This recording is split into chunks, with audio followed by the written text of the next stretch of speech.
जय सिया राम। सब सुख लहे तुम्हारी सरना, तुम रक्षक काहू को डरना। नाम की बहुत महिमा है, इसलिए हनुमान जी के बारे में गोस्वामी जी लिखते हैं कि सुमिरी पवन सुत पावन नामो, अपने बस करी राखे रामो। पावन नाम का सुमिरन करके, ये जो राम नाम है पावन नाम, इसका सुमिरन करके हनुमान जी अपने वश में राम को रखते हैं। मतलब हनुमान जी के किसी भी इच्छा को प्रभु राम टाल नहीं सकते, इसलिए वो राम के द्वार के रखवारे हो गए कि राम जी से मिलने के लिए पहले हनुमान जी की अनुमति आवश्यक है। हनुमान जी का परमिशन मिले बिना राम जी से मिलना संभव नहीं है। और राम नाम ऐसा है जो सब प्रदान करने वाला है। अभी जो लोग हनुमान यंत्र का पूजन करते हैं और हनुमान यंत्र अपने लिए मंगाते हैं, उनके लिए ये जो गीता प्रेस गोरखपुर की जो राम नाम की पुस्तिका है उनके पास भेजी जाती है। इस पर काफ़ी लोगों ने कमेंट करके लिखा है कि पूजन से और राम नाम लेखन से जीवन में काफ़ी कुछ बदलाव देखने को मिला है। सबसे पहला जो बदलाव मिला है, जो लोगों ने लक्षित किया है, जो बताया है कि इससे मन जो है वो काफ़ी हल्का हो गया है। मन में जो भारीपन रहता था, तरह तरह की उलझनें रहती थी, ये नकारात्मक जो विचार चलते थे, ये सब दूर हो गया है। और दूसरी बात यह है कि जो विशेष तौर पे लोगों ने चिन्हित करके लिखा है, इसको हमने नोट किया है और इसमें बताते हैं जो भक्त हैं कि हम लोग राम नाम जब लिखते हैं तो राम जी का जो प्रताप है आँखों के सामने घूमता है तो आँखों में आंसू आ जाते हैं। जो पुराना डर है और जो चिंता है वो अब निकलने लगा है। बिना किसी बात के जो एक भय की स्थिति बनी रहती थी, वो भय की स्थिति अब खत्म हो गई है।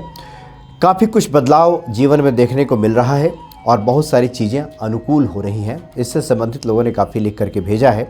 चूँकि राम नाम की जो लेखन पुस्तिका है, इसमें अगर राम नाम व्यक्ति लिखे, और सबसे महत्वपूर्ण बात यह है कि कुछ प्रश्न इस प्रकार का है कि हम लोग राम नाम तो लिखते हैं, लेकिन क्या इसकी कोई अलग से विधि होगी क्या? जबकि इस बारे में जो हमने संत महात्माओं से बातचीत की, उनके अनुसार राम नाम तो को या किसी भी ईश्वर के राम नाम को इसके लिए स्वतंत्र रखा गया है। इसमें कोई बहुत ज़्यादा विधि विधान की आवश्यकता नहीं होती है। आप किसी भी सूरत में, किसी भी अवस्था में, चाहे आप बिस्तर पे ही क्यों न बैठे हों, चलते फिरते उठते बैठते नाम का संकीर्तन किया जा सकता है, राम नाम लेखन किया जा सकता है। लेकिन फिर भी गीता प्रेस द्वारा जो प्रकाशित पुस्तक है उसमें कुछ नियमों की बातें की गई हैं और ये लिखा गया है कि भाई को भाई अनक आलसहु, नाम जपत मंगल दिसि दसहु। ये गोस्वामी जी ने कहा है। लेकिन भगवान की नाम की महिमा है कि उसे कोई भी किसी प्रकार क्यों न ले, उसका फल होता है। ये पुस्तक में इस बात का इसमें लिखा गया है। इसके बारे में लिखा गया है कि खेत में चाहे जैसे भी बीज डाल दिए जाएं वे उगते ही हैं, परंतु विधि पूर्वक जप करने का विशेष महत्व है। यही बात संख्या के संबंध में जाननी चाहिए। विधि पूर्वक और संख्या युक्त जप करने से जप का यथार्थ आदर सत्कार होता है और सत्कार पूर्वक किया हुआ साधन विशेष फलदायक होता है। विधि और संख्या का नियम होने से ठीक समय पर उतना ही जप हो जाता है। जो विधि या संख्या का बंधन नहीं मानते, वे भूल से जप छोड़ भी देते हैं। इसमें स्पष्ट तौर पे लिखा गया है, चूँकि अनुभव सिद्ध बातें सब इसमें लिखी गई हैं कि अगर हम किसी नियम में नहीं बनते, कोई संख्या अपने लिए निर्धारित नहीं करते, कोई समय निर्धारित नहीं करते, तो फिर क्या होता है कि आलस्य और प्रमाद में आलस्यवश हम लिखना छोड़ देते हैं। इसलिए संख्यात्मक जप का भी विशेष महत्व, इसके पहले वाले वीडियो में हमने चर्चा की थी कि कौन से लोग संख्यात्मक जप कर सकते हैं और कौन से लोग बिना गिनती के कर सकते हैं। लेकिन फिर भी गीता प्रेस द्वारा जो प्रकाशित पुस्तक है वो साफ साफ इस ओर इशारा कर रही है कि हमें संख्यात्मक जप की ओर ही आगे बढ़ना चाहिए और विधि पूर्वक जप करना चाहिए। इसका हमें विशेष फल प्राप्त होता है।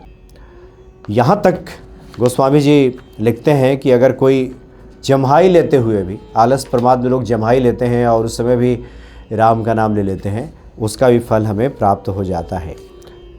इतनी महिमा है राम नाम की, नाम लेखन की। और चहु जुग तीन निकाल तिहु लोका, भय नाम जपी जीव बिसोका। नाम जप करने के बाद ही जीव जो है विशोक हो सकता है, मतलब वो शोक से मुक्त हो सकता है। इसलिए इसका बहुत विशेष महत्व है। तो बड़ी संख्या में लोग इन पुस्तकों में राम नाम का लेखन करते हैं। एक हमने एक वीडियो में जो चर्चा की थी कि एक जो पुस्तक विक्रेता हैं वो स्वयं राम नाम लिखते हैं, और उनके यहाँ से तो काफ़ी लोगों ने पुस्तक मंगवाया और बंडल के बंडल मंगवाया और राम नाम का लेखन किया। तो आज हम संक्षेप में बता देते हैं कि राम नाम लेखन की क्या विधि हो सकती है, कौन सा हम नाम जप करें। राम नाम तो सबसे सर्वोत्तम है ही, साथ ही श्री राम जय जय राम इसका भी जप किया जाता है। ओम नमो भगवते हनुमते नमः इसका भी आप जप करेंगे तो वही फल आपको प्राप्त होगा। और राम नाम तो सर्वोत्तम है ही, राम नाम का जप किया जा सकता है। क्योंकि नाम जप जो है यह सिर्फ बोलना नहीं है, भाव, विधि और निरंतरता का इसमें मेल है। भाव से, विधि से और निरंतरता, यानी रेगुलर अगर हम नाम जप करते हैं तो विशेष इसका फल हमें प्राप्त होता है। जो लोग जप करते हैं उनके लिए विशेष नियम की आवश्यकता होती है, खास करके समय की।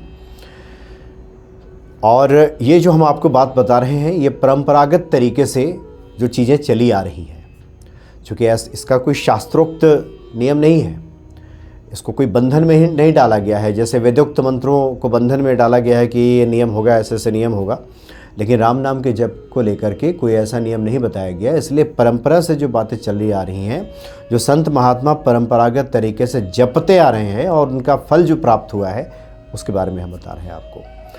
तो अगर आप जप करते हैं तो सर्वोत्तम जो समय होता है, सर्वोत्तम समय जप का, वो सुबह 4 बजे से लेकर 6 बजे तक, ये सर्वोत्तम समय है।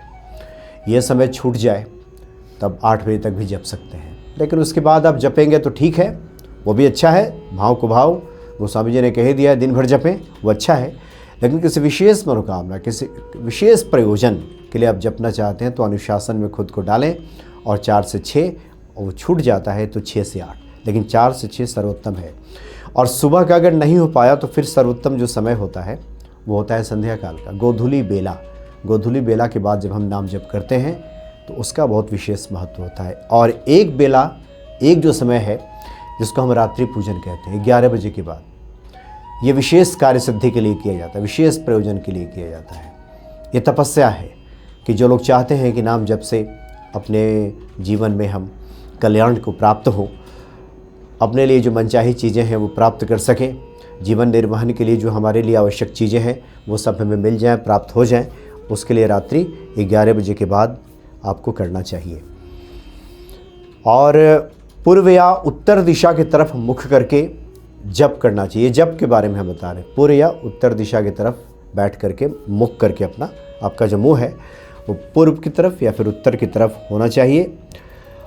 और रीढ़ सीधी रखें, शरीर बिल्कुल सहज। मन अगर भटकता है तो एकदम माला से ही जपें। माला बहुत आवश्यक है, क्योंकि माला मन को बांधेगा, मन को बांधने की डोर है माला। आजकल काउंटर आ गया है, अब धार्मिक स्थलों पे जाते हैं तो काउंटर मिल जाए तो वो भी ठीक है, लोग अंगूठी की तरह पहन लेते हैं और उसको दबाते रहते हैं। तो देखते हैं कितना जप लिया, तो एक उत्साहवर्धन भी होता है, एक टास्क बातें समझ में आती हैं। और ये आवश्यक है स्व की जागृति के लिए भी कि हम संख्यात्मक तौर पर उसको गिनते रहें। और मन अगर स्थिर है, हमारा प्रैक्टिस है, तब इसमें किसी बाह्य यंत्रों की आवश्यकता नहीं होती और फिर आप ऐसे भी जपा जा सकता है। और दूसरी बात है कि एक समय में एक ही इच्छा रखें, क्योंकि नाम जप से बहुत सारी चीज़ें हमें प्राप्त हो जाती हैं। बहुत से लोग लिखते हैं कि नाम जप से हमें बहुत कुछ मिल गया, कुछ लोगों को नहीं मिला, समय लग रहा है, वो धीरज धारण करें, उन्हें भी मिल जाएगा। लेकिन इसके लिए कुछ नियम है कि एक समय में एक ही इच्छा रखें। हम तो जब लोगों से बातें करते हैं तो कई बार यह स्पष्ट ही नहीं होता कि वो चाहते क्या है, कभी कुछ कभी कुछ कभी कुछ। तो ये जो बिखराव है, विखंडन है मन का, ये बटा हुआ मन है, ये हमें कहीं नहीं ले जाता। इसलिए पहले शांतिपूर्वक बैठ करके स्पष्ट हो जाए कि चाहिए क्या। बहुत से जो महिला भक्त हैं वो फ़ोन करती हैं और जब मैसेज करती हैं तो लिखती हैं कि घर में झगड़े हैं, बहू के साथ पटरी नहीं बैठ रही या फिर इस तरह की बातें हो रही हैं। तो चाहती क्या है एकदम क्लियर नहीं है, कभी कुछ कभी कुछ कभी कुछ कभी कुछ, और फिर आप कहते हैं कि इसका फल नहीं मिला, तो दोष खुद का ही है। इसलिए एक समय में एक इच्छा, स्पष्ट इच्छा, और जब तक पूरी ना हो जाए उस पर टिके रहें। इच्छा स्पष्ट और सच्ची भी होनी चाहिए, बिल्कुल स्पष्ट इच्छा, साफ साफ एकदम दिखाई देनी चाहिए कि ये तो ये, और सच्ची हो। सच्ची का यहाँ तात्पर्य यह है कि यहाँ पे कुछ ऐसी वैसी बातें मत पाल लें जो दूसरों के हित से जुड़ी हो, दूसरों को परेशानी में डालने वाली हो, कुछ अनैतिक हो, अधार्मिक हो, आपके देश के कानून के खिलाफ हो। कुछ इस तरह की इच्छाएं मन में मत पाल लें, वो भी पूर्ति नहीं होती नाम जप से। सदिच्छा, वैसे तो जो लोग नाम जप करते हैं और हनुमान जी का नाम लेते हैं, हनुमान चालीसा करते हैं, उनको तो सुमति आ जाती है। ये तमाम तरह के प्रपंचों में पढ़ते नहीं हैं। मन में ये भी भाव रखा जाता है कि प्रभु ये हम चाहते हैं कि हमें प्राप्त हो जाए, लेकिन यदि मेरे लिए उचित है तो मुझे दे दीजिए। जिद नहीं, समर्पण। जिद नहीं, यही तो यही, दे देंगे, ईश्वर प्रदान कर देते हैं। लेकिन व्यक्ति का भाव अगर ये रहता है कि अगर आपकी इच्छा ये सब आप पे छोड़ा है, आप उचित समझे तो मुझे दे दीजिए, तो मिल जाता है। जिद नहीं, समर्पण। और समर्पण भाव सबसे आवश्यक है।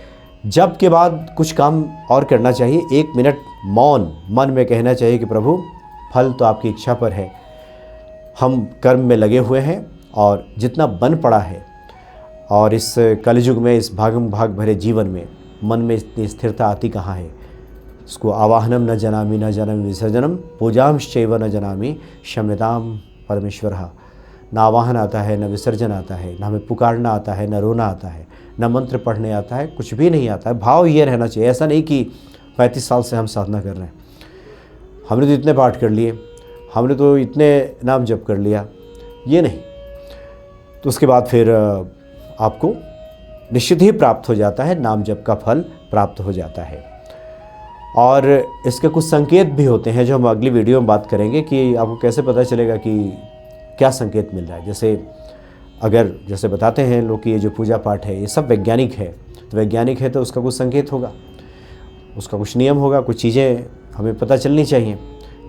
इस तरह की बातें भी लोग लिख करके भेजते हैं। अगली वीडियो में हम उसकी बात करेंगे। लेकिन साथ ही जब हम नाम जप करते हैं तो जल्दबाजी, तुलना, दिखावा और हर किसी को बताते न चलें कि हम लिख रहे हैं, हम जप रहे हैं, हमने तो इतना जप लिया जी, देखिए ऐसा तो हमने 50 कॉपी लिख लिया है, 100 कॉपी लिख लिया है। ऐसी बातों से बचना चाहिए। हाँ, अगर कोई पूछ रहा हो, कोई सत् प्रवृत्ति का व्यक्ति, कोई भक्ति भाव वाला व्यक्ति इसलिए पूछ रहा हो कि उसके भीतर भी एक विश्वास जमे, तो ऐसे लोगों को तो बता देना चाहिए कि हाँ, उसका विश्वास कायम हो। हनुमान भक्ति पे जितने संत महात्माओं से बातचीत होती है तो यही तो हम उनसे पूछते हैं कि जो आपका कुछ स्वानुभव हो तो बताइए। आप जब स्वानुभव, अपना अनुभव बताएंगे तो ये बहुत से लोगों के जीवन में प्रेरक शक्ति का काम करेगा। उनकी भक्ति बढ़ जाएगी, उनको आनंद आने लगेगा, कि विश्वास बनेगा कि मेरे साथ भी अच्छा होगा। संकट मोचन हनुमान जी हैं। तो गीता प्रेस वाली जो ये किताब है 28,860 नाम है। हनुमान यंत्र के साथ जब भेजा जाता है तो उसमें लिख करके दिया जाता है कि आप 11,000 ही नाम जप करके देखिए, हनुमान यंत्र के सामने बैठ करके पूजा कीजिए और फिर देखिए बहुत कुछ बदलने लगेगा जीवन में, आनंद आ जाएगा। जो हमारी मनोकामना है वो सब पूरी होने लगेगी। इसलिए नाम जप को लेकर के पुस्तक की शुरुआत में बहुत सारी बातें इसमें लिखी गई हैं, जिसको हमने संक्षेप में बता दिया है। आगे कुछ आप लोगों की इस तरह की जिज्ञासाएं होंगी तो इस विषय पे आगे भी हम बात करेंगे। बल्कि देखिए, हम चलते चलते एक और बात बताएं। यहाँ लिखा हुआ है कि कोई चांडाल मतलब कोई बुरे कर्म वाला व्यक्ति इतने बुरे कर्म नहीं कर सकता जितना कि एक बार अगर आप राम कहते हैं भाव के साथ तो उसका जो पुण्य फल प्राप्त हो जाता है।